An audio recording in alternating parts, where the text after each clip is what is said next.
Welcome to Not That Kind of Beer Show. I'm Mike Denny. I'm Tony Motley. What do we got here today, Tony? It's a beer, Mike.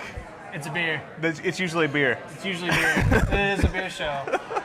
But not that kind of beer show. Right. Snob stuff aside, this is the Dogfish Head Flesh and Blood. It's a seasonal IPA. This is only the... Well, it's seasonal for here. Well, seasonal for here, because it's Missouri. It's a little harder to get things to come to us. But it's the middle of summer. It's hot outside. It's like 93 degrees out right now.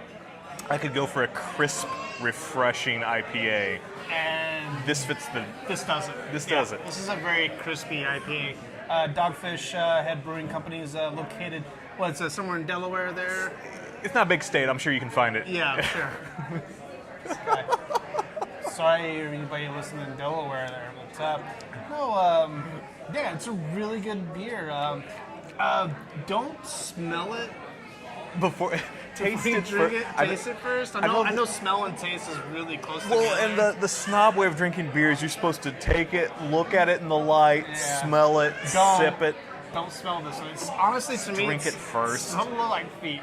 At first I was like, everybody's always going on about how good this beer is, and honestly, it is an excellent beer. It really is. Hold your nose on the first sip. It's so mean. It smells like feet. Is it like mozzarella? Are you getting a mozzarella off of I it? guess I love mozzarella, but yeah, it's like a lot of cheeses don't smell good, but they taste phenomenal. This is definitely kind of like it doesn't smell great, but it tastes freaking great. I mean, it's. You got a better nose than I do then, because I just got. Maybe I just got a nose that smells feet. I don't know. I just get a whole lot. The name is Flesh and Blood.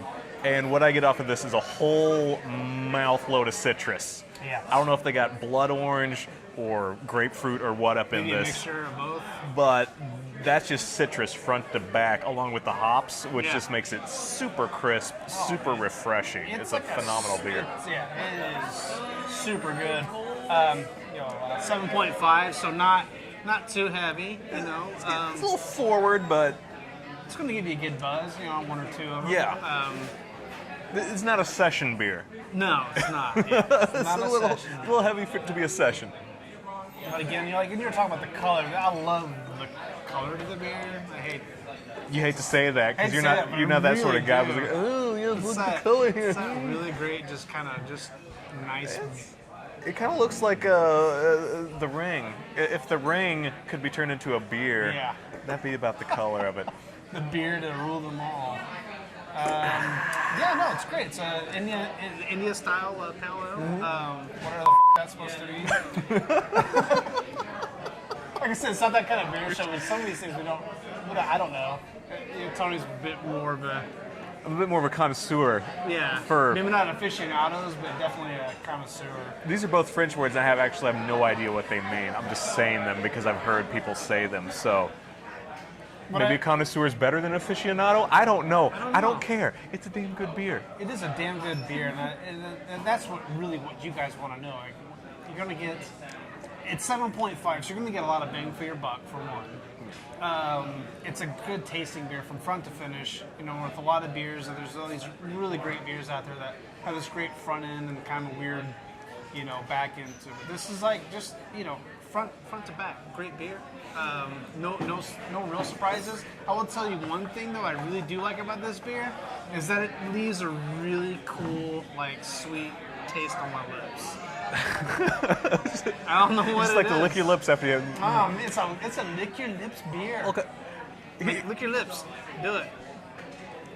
It's good. Here's my thing. On the positive side, I love the citrus flavor. The citrus flavor is amazing on it. But that, for me, concentrates on the front. When I get to the back, kind of tastes like water.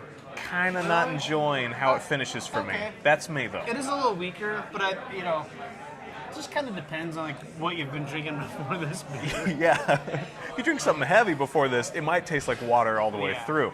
So, if you're going light to heavy, start with this before you do something heavier. This is a great way to just start out a night of trying beers. It's like I said, no surprises. Like I said, except for that sweet flavor that it leaves. It doesn't finish really sweet. delicious. It just leaves it there. lick your lips, and And you want a little bit more. you want a little bit more. Yeah. I think, for me, like again, heavy on the citrus taste, which is great. I think most hoppy beers, like IPAs, I'm not a You taking notes there? That's not this kind of show. Damn, Mike. I lost my train of thought. It's hoppy. It's very hoppy, but again, I think the citrus helps out with that. Yeah. If you're not a big hops person, try a hoppy beer that has a citrus blend to it. Right, because I think it helps you out. it takes away from that pepper bite that you might get, and instead gives you something that you're used to, which is more of that orange flavor, which is really nice and easy. If you've ever done a Belgian white, if you've ever done a Blue Moon with orange in it, this is the next step up from that. You'll love it. A really good beer. So on our rating system, again, real simple. It's like when we buy it or try it at the bar. We'll either buy it from the liquor store or we'll try it at the bar. What do you give it? I'm going to give it actually a try it, because I'm not a huge fan of citrus, personally. If you love citrus, if you love IPAs, buy it. For me, it's just tad weak on the back end. That keeps me from wanting to bring a sixer home. Yeah. But if I'm at the bar, again, you're more of a porter, Guinness. I like the darker stuff usually. So for me personally, it's not something I'm going to bring a sixer home of. Yeah. But if I see it on tap at the bar and I've never tried it before, you definitely should, because it might be the thing you've been looking for in your life. Me, I would buy it. I would even put it at the front of the fridge there for my friends to have it whenever they wanted. Well, gosh, that's generous. Yeah, well, kind of big. Well, it depends on the price point, but it is Dogfish Head. They're a little heavy on the pricing. But it's good beer. It's a really good beer. You can tell they really care about their product. Yeah. And I'm not saying that any of the beer company doesn't, of course. Bud Light. But no, you can tell there's just a lot of love that goes into these beers. I really can't. We don't have anything else for this particular beer Other than to drain it. other than drain it. So let's get to draining. All right. This is Not That Kind of Beer Show. I'm Mike Denny. I'm Tony Motley on. Tune in next week. Cheers.